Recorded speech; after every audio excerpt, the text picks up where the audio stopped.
Je vous assure que Jésus est le Fils de Dieu. Je fais non, là t'es dans l'erreur, je fais arrête de dire des conneries.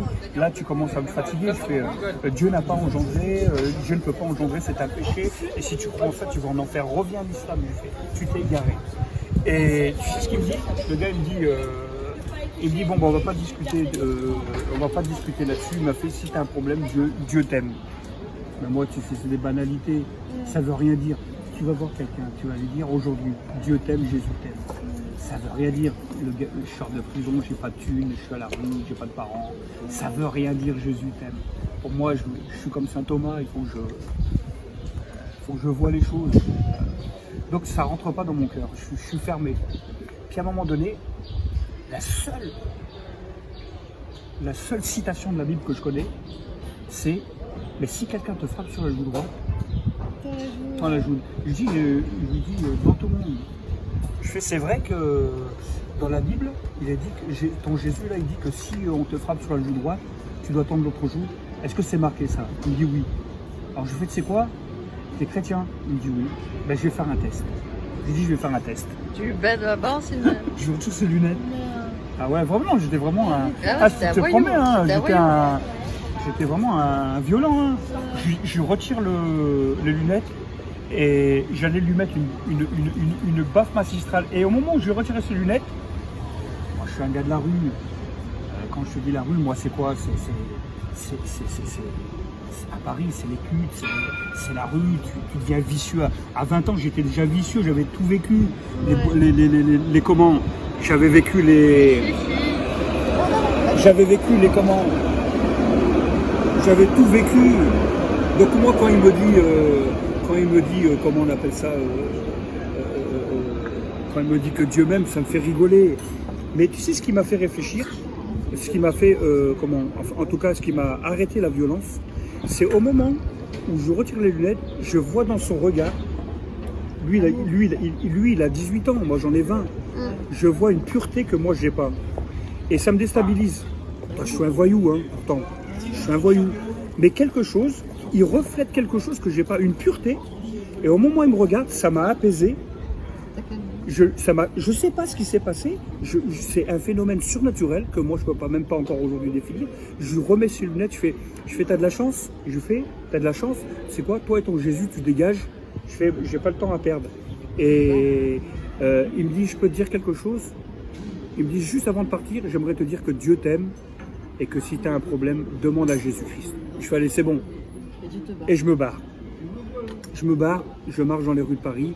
Je dis ce soir, où est-ce que je vais squatter? Je marche. J'arrive, il est 11h du soir. J'arrive, je sais pas où dormir. Et je suis à la place d'Italie. Donc je descends vers la gare d'Austerlitz. J'arrive au Gobelin, je descends les Gobelins. Et là, j'arrive à la gare d'Austerlitz et je vois un petit square. Je dis, je vais squatter. Ce soir, je vais squatter là. Fatigué. Il est 11h30. Je prends ma valise, ma petite valise, et je squatte. J'ouvre le jardin public. Un calme.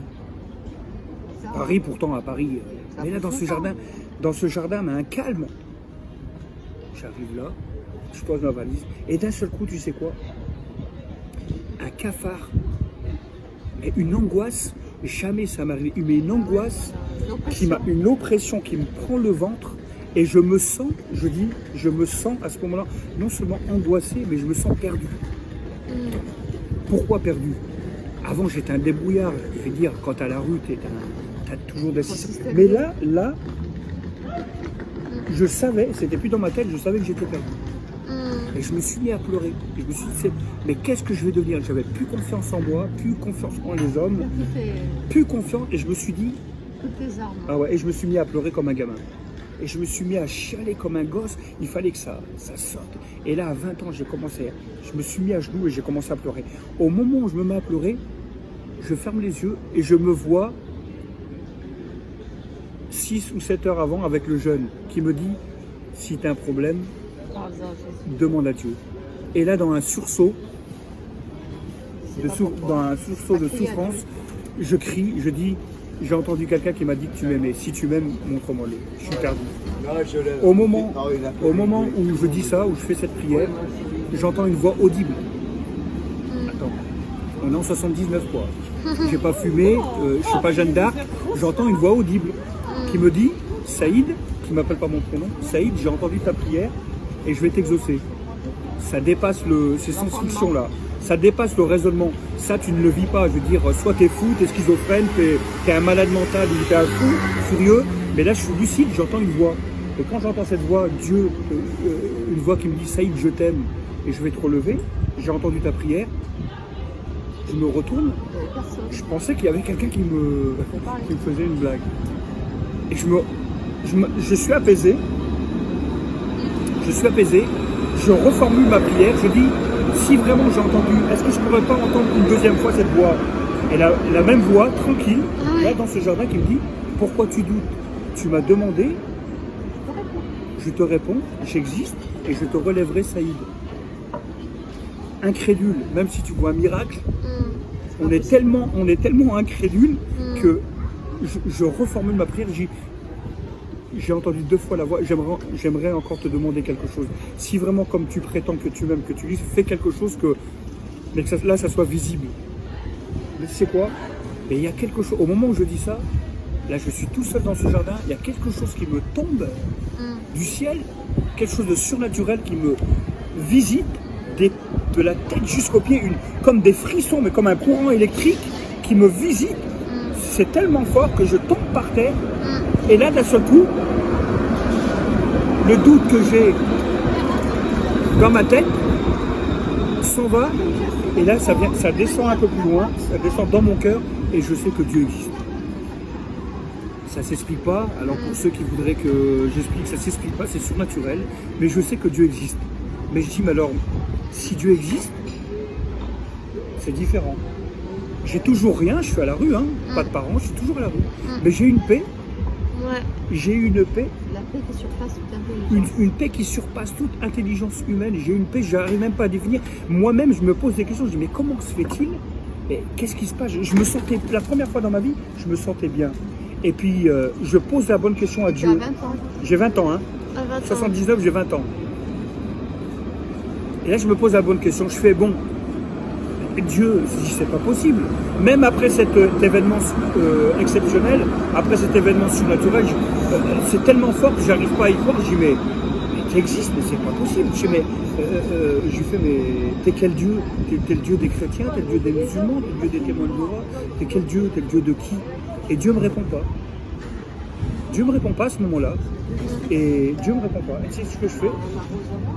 Je lui pose la bonne question. Je fais, maintenant que je sais que tu existes, je ne sais pas qui tu es, mais tu vois ma situation, conduis-moi. Tu sais, j'ai rien du tout. Je suis à la rue. Oh, je dors. Je dors sur le banc. Le lendemain matin, je me réveille avec toujours la même paix. Je dis, c'est pas possible. La même sérénité. Et puis une joie qui n'est pas due. Même pas une joie qui est due au matériel parce que j'avais rien. Donc c'est une joie même pas humaine. J'avais une joie et une paix intérieure. Et à ce moment, je dis, c'est pas possible, ça m'a pas quitté. Et je suis en train de réfléchir à tout ce qui m'arrive.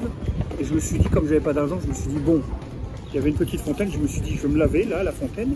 Et après, je vais aller en direction de la gare du Nord, je vais aller faire la Manche.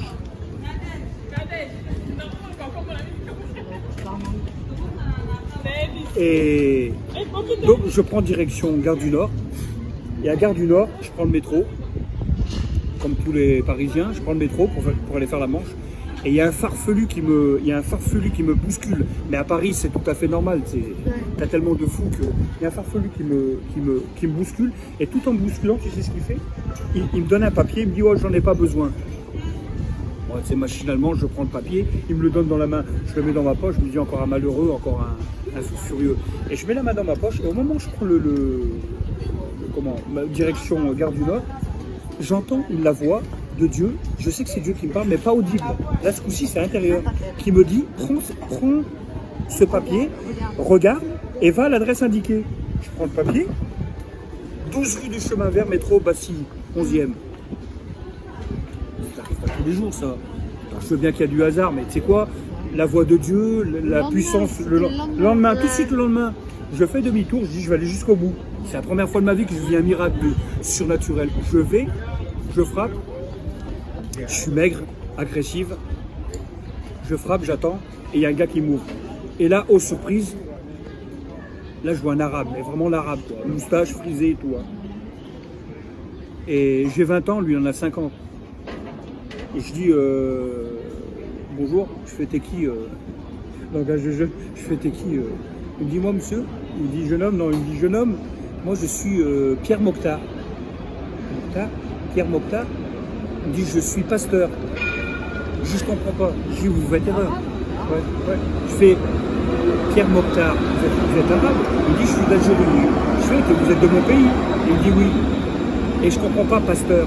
Il me dit, oui, je suis pasteur parce que Jésus-Christ a changé ma vie. Je fais, vous êtes tous des malades. Je le regarde, je fais, mais... Il ne savait pas que j'avais rencontré le jeune. Je fais, comment? Il me dit, Jésus-Christ a changé ma vie. Je fais, je comprends pas. Je fais, vous êtes musulman? Il me dit, non, j'ai accepté Jésus-Christ. Je fais, oh, mais vous êtes égaré. Et je reprends mon discours. Il me dit, on n'a pas le temps de discuter.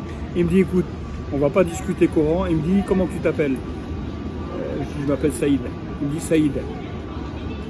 Il me dit, ici, on aide les sortants de prison, les indigents, les gens de la rue et tout ça. Est-ce que c'est ton cas? Je réponds pas. Parce que pourquoi? Je veux pas tomber dans n'importe où, je veux pas tomber n'importe comment.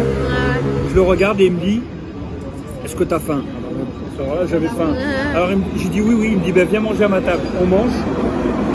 Et pendant que je mange, j'essaie de le calculer. Bon, lui, il a 50 ans, j'en ai 20. Et je réfléchis à tout ce qui m'arrive. Je réfléchis, je dis, après tout, c'est peut-être Dieu qui m'envoie cet homme. Puis je le regarde. Puis à un moment donné, je mange. Et dans ma tête, je me dis, purée, et dire que ce soir, je vais retomber, revenir là où j'ai dormi hier à la rue. Et le gars, il me laisse même pas finir ma pensée, il me dit, non, t'inquiète pas, je vais t'héberger pendant 1 an. Ouais. Attends, non mais attends, je le regarde. T'as 20 ans quoi, 20 ans tu... Je le regarde. Il me dit, Saïd, je vais t'héberger pendant 1 an. Puis après, tu sais quoi, je le regarde comme ça, je mange, puis dans ma tête, je me dis, ah, mais il est marrant, j'ai même pas une thune pour prendre le train, j'ai rien du tout. Et lui, il m'arrête, il me dit, t'inquiète pas pour le train, je vais te payer ton billet de train. Ah ouais? Non. Attends, il n'y a qu'une personne qui connaît. Il n'y a que Dieu qui connaît tout ça là. Ah ouais, c'est clair. Où il est médium, où il est devin, ou que je sais pas moi. C'est clair. Mais il me dit, je vais t'héberger. Après, je me dis, mince, je fais, ça va être difficile. Et puis après, je le regarde, je fais, mais ça va être difficile pour moi de travailler. J'étais un fainéant. Quand à la rue, tu penses pas travailler.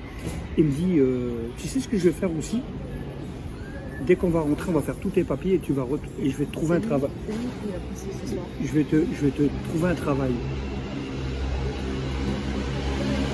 Attends, si jamais il t'arrive ça dans ta vie, une fois. Ça y est, tu prends une claque quoi. Non mais là tu dis, bon. Là tu t'assois et tu dis, je veux bien croire au hasard. Mais là, alors là tu sais quoi? Ça fait beaucoup. Donc je le regarde et il me dit, je vais te donner de l'argent et tu vas aller à Gagny-Chénet. Tu vas prendre le train pour Bondy, Gagny-Chénet, et il y aura un éducateur qui t'attend là-bas. Je dis d'accord. Il me donne des sous, il me donne l'argent, je prends le billet de train, et je vais à Bondy, je vais là-bas, et il y a un black, c'est un black qui me reçoit, un black chrétien, un pasteur, et il me dit bonjour, il m'a dit, le pasteur Mokhtar m'a téléphoné, c'est vous le prénommé Saïd qui venez? Je dis oui. Et il me voit tellement déglingué par la vie, maigre, sans sourire. Je faisais 40 kilos, 45 kilos. C'était la mort. Il me regarde, il me dit, bon, je vois que vous êtes fatigué. Il me fait, je vois que vous êtes fatigué. Il me fait, je vais vous donner une chambre. On verra pour les modalités demain. Il m'a dit, on s'expliquera demain pour vous dire un petit peu votre vécu. J'ai dit, d'accord. Oh. Il me donne ma chambre. Tout ce qui m'arrive en une journée, il me donne ma chambre. J'ouvre la chambre, il est quelle heure? Midi et demi. Je rentre dans la chambre. Et là, je vois dans cette chambre, une petite chambre de 10 mètres carrés, je vois une pendule, je vois une petite table, et sur la petite table, je vois marqué la Sainte Bible. Je fais même pas attention, je laisse, je calcule pas.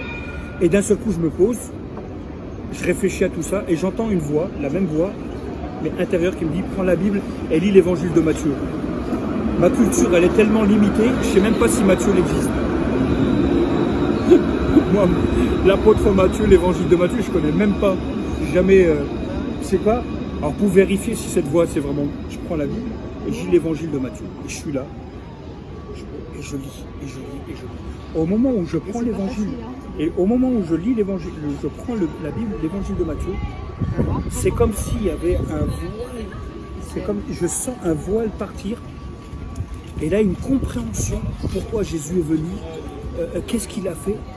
En quoi moi je suis impliqué, et je savais que moi j'avais à faire à quelque chose avec lui. C'est comme si Jésus me disait, je te tends la main, aujourd'hui tu peux avoir une nouvelle vie, ce que les hommes ou toi-même ne peuvent pas te donner, moi je peux te le donner. J'ai qu'une hâte, c'est de finir l'évangile, me mettre à genoux et de dire, j'accepte, moi je veux que tu viennes. Et c'est ce que je fais, je finis l'évangile de Matthieu, j'arrive au chapitre 28, je ferme la Bible, je regarde l'heure, j'avais mis, tu sais quoi, j'avais mis plus de 2 heures à lire. Je vois marquer 3 heures de l'après-midi, 15 heures. Je ferme ma Bible, l'évangile de Matthieu, il est 15 heures. Hein. J'ai qu'une hâte, c'est de me mettre à genoux. Je ferme ma Bible, je la mets sur mon chevet. Et au moment où je me retourne, Jésus il est devant moi, comme je te vois, il m'apparaît. Il me regarde. Rempli d'amour. Un regard. Son amour, il est tellement profond que je me sens envahir d'un amour que je me mets à pleurer. Mais vraiment, je sens des frissons, enfin il y a tout le surnaturel, hein, tout le côté surnaturel. Je sens une présence que le monde ne peut pas connaître. Je me sens envahir d'un amour et Jésus me regarde. Et au moment où il me regarde, un regard tellement profond qui n'existe pas, d'amour. Et là, au moment où il me regarde, je vois le film de ma vie. Je vois le film de ma vie. Je vois ma naissance en Algérie, mes parents qui me frappaient, la délinquance. Et à ce moment-là, Jésus il me regarde toujours. Et je pleure, je me libère et je crie de souffrance. En même temps de joie, tout remonte, je suis libéré. Et puis à un moment donné, je ne sais pas combien de temps ça se passe, ça se passe, je ne peux même pas, le temps il s'est arrêté. Je vis quelque chose que personne au monde ne peut vivre. C'est une expérience spirituelle et surnaturelle. Et à ce moment-là, quand c'est fini, Jésus me regarde et me parle, il m'a dit, il me prend, il se baisse, il me prend par la main, il me relève. Il m'a dit, Saïd, je suis le chemin, la vérité et la vie. Et nul ne vient à Dieu que par moi. Et il me parle en arabe. Saïd, Sidna Isa, wal tariq wal hayat wal had, je le dis en arabe, je suis le chemin, la vérité et la vie. Il m'a dit, Saïd, j'ai entendu ta prière. Et il m'a dit, j'ôte tes fardeaux. Au moment où il fait ça, il me dit, au moment où il me dit j'ôte tes fardeaux, il me fait un geste symbolique, il fait comme ça, il me fait j'ôte tes fardeaux, je me sens léger. Je bouffe à la rue, j'étais un pêcheur, j'étais un pourri, j'étais un délinquant. Le mal, je l'ai connu avant l'heure, et à ce moment-là, je suis libre, mais libéré. Et là, tu sais quoi, je vis une expérience que personne au monde ne vit. Et là, Jésus me dit, Saïd, à partir d'aujourd'hui, ta vie va changer. J'ai 20 ans, hein. Je suis dans un foyer de réinsertion de clochards et de sortants de prison. Il me dit, je t'appelle à mon service, ce que j'ai fait pour toi, je veux que tu ailles le prêcher à tous les gens. Là où je vais t'envoyer, tu vas dire à tous les gens, je les aime, et tous ceux qui croiront en moi auront la vie éternelle. Et il part. Et ça fait 40 ans. Aujourd'hui, je suis pasteur. C'est beau. C'est fort hein, comme histoire. Hein? C'est fort. Hein. Tu sens tu sens la présence de Dieu. Hein? Et depuis 40 ans, voilà. Et depuis ce jour-là, je prêche l'évangile. Alors après, on peut me dire, t'es un taré, t'es un fou, moi, j'ai assez de preuves. J'ai pleuré. Ah. Tu sais ce que c'est ça? C'est l'action de Dieu. Laisse faire.